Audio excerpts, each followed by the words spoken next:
Assalamualaikum warahmatullahi wabarakatuh. Di video kali ini saya Nuka Febri Heronisa, Saya Nuka Ayusa Fitri dari kelas 12 MIPA 2. Praktikum uji karbohidrat. Tujuan dari praktikum ini adalah untuk mengetahui kandungan karbohidrat pada makanan. Teori yang mendasari pada praktikum ini adalah jika warna bahan makanan yang telah ditetesi oleh betadin atau lugol berubah warna menjadi ungu atau biru kehitaman, itu menandakan bahwa makanan tersebut mengandung karbohidrat.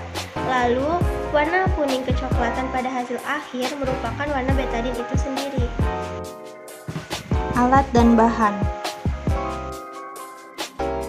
Sebelum memulai praktikum, kita siapkan alat dan bahannya, yaitu yang pertama ada sendok. Lalu kita memerlukan 9 wadah untuk yang pertama biskuit, lalu mentega, lalu terigu, lalu gula, lalu ada kentang yang sudah direbus, lalu ada roti tawar, lalu nasi,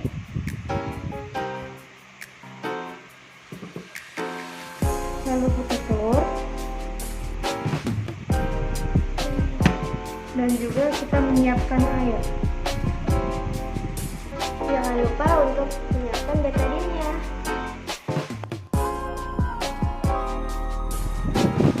Langkah pertama yang harus kita lakukan adalah menghaluskan semua makanan dengan memberikan sedikit air.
Langkah kedua yaitu memberikan betadin atau lugol pada bahan makanan.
adalah tabel hasil pengamatan dari percobaan yang kami lakukan. Yang pertama itu kentang, perubahan warnanya biru kehitaman, berarti mengandung karbohidrat. Lalu nasi menjadi biru kehitaman dan sangat pekat, berarti mengandung karbohidrat. Lalu putih telur tidak berubah, berarti tidak mengandung karbohidrat. Gula tidak berubah juga, berarti tidak mengandung karbohidrat. Selanjutnya ada roti, berubah menjadi biru kehitaman, berarti mengandung karbohidrat. Lalu biskuit menjadi biru kehitaman, berarti mengandung karbohidrat. Terigu berubah menjadi warna ungu, tetapi kurang pekat, berarti mengandung karbohidrat.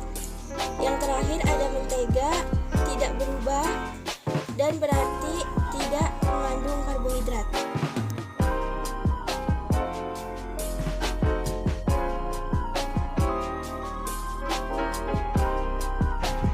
Jadi setelah kita menguji semua makanannya, kita dapat mengetahui yang mengandung karbohidrat, yaitu ada biskuit, Lalu ada juga roti. selanjutnya ada terigu. Terigu mengandung sedikit karbohidrat karena warnanya tidak terlalu pekat. Begitu juga dengan kentang. Dan juga nasi yang paling banyak mengandung karbohidrat. Karena warnanya sangat pekat. Selanjutnya kita akan praktikum uji lemak pada makanan. Tujuan dari percobaan ini adalah untuk mengidentifikasi adanya lemak atau tidak pada suatu bahan makanan. Teori yang mendasari praktikum ini adalah jika bahan makanan yang mengandung lemak akan mengalami perubahan kertas menjadi transparan dan teksturnya licin, sedangkan bahan yang tidak mengandung lemak sebaliknya, kertas tidak mengalami perubahan atau tidak menjadi transparan. Alat yang digunakan ada sendok dan juga kertas buram.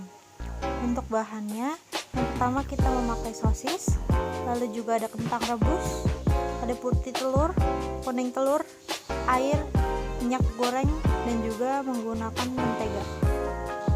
Langkah kerjanya yaitu, yang pertama kita akan mencoba kandungan lemak pada sosis. Yang pertama kita haluskan dulu sosis.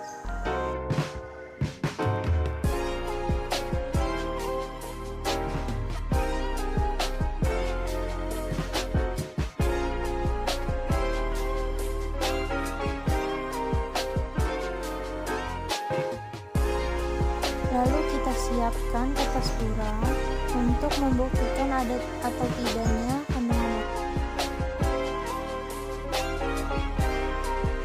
Lalu kita ambil sebagian sosis di atas kertas buram. Ratakan sosis pada kertas buram.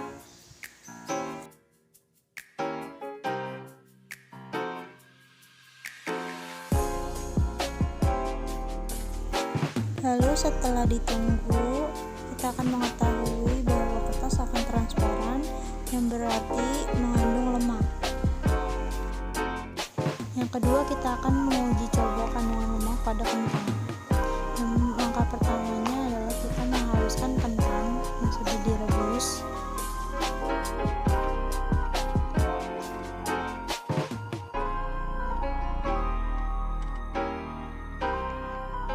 Setelah itu kita juga menyiapkan kertas buram.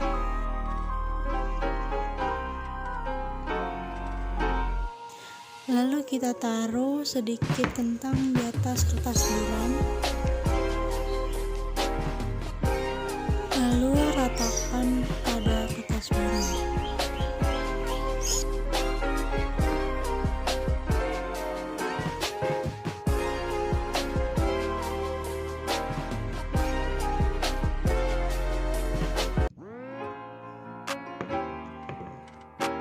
Setelah ditunggu beberapa menit, kita akan mengetahui kertas akan transparan atau tidak. Dan yang terjadi pada kentang adalah kertas sedikit transparan atau yang berarti mengandung sedikit lemak. Yang ketiga, kita akan menguji coba kandungan lemak pada mentega. Taruh sedikit mentega di atas kertas buram, lalu ratakan.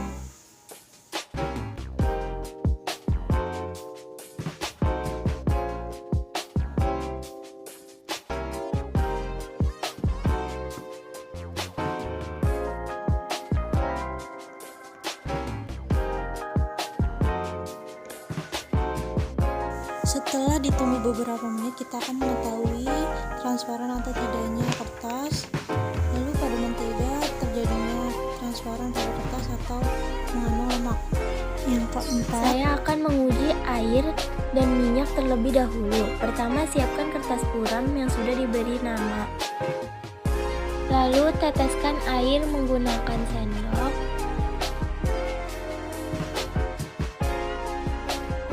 Dan oleskan merata pada kertas. Selanjutnya, uji pada minyak. Sama seperti tadi, pertama kita teteskan minyak ke kertas dan oleskan hingga merata.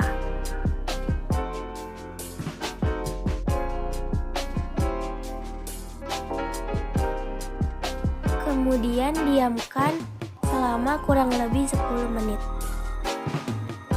Setelah 10 menit, kita bisa lihat bahwa kertas yang ditetesi oleh air tidak meninggalkan bekas dan juga tidak berubah menjadi transparan. Saat saya senteri, kertas terlihat tetap buram. Sedangkan pada kertas yang ditetesi minyak goreng terlihat meninggalkan bekas dan berubah menjadi transparan. Berarti minyak goreng mengandung lemak. Selanjutnya saya akan menguji putih telur dan kuning telur. Teteskan putih telur ke kertas, kemudian oleskan hingga merata. Lalu lakukan hal yang sama pada kuning telur.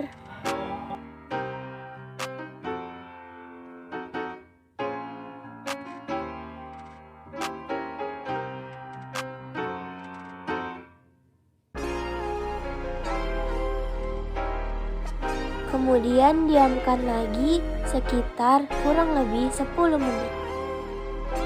Setelah 10 menit kita bisa lihat bahwa putih telur juga mengandung lemak.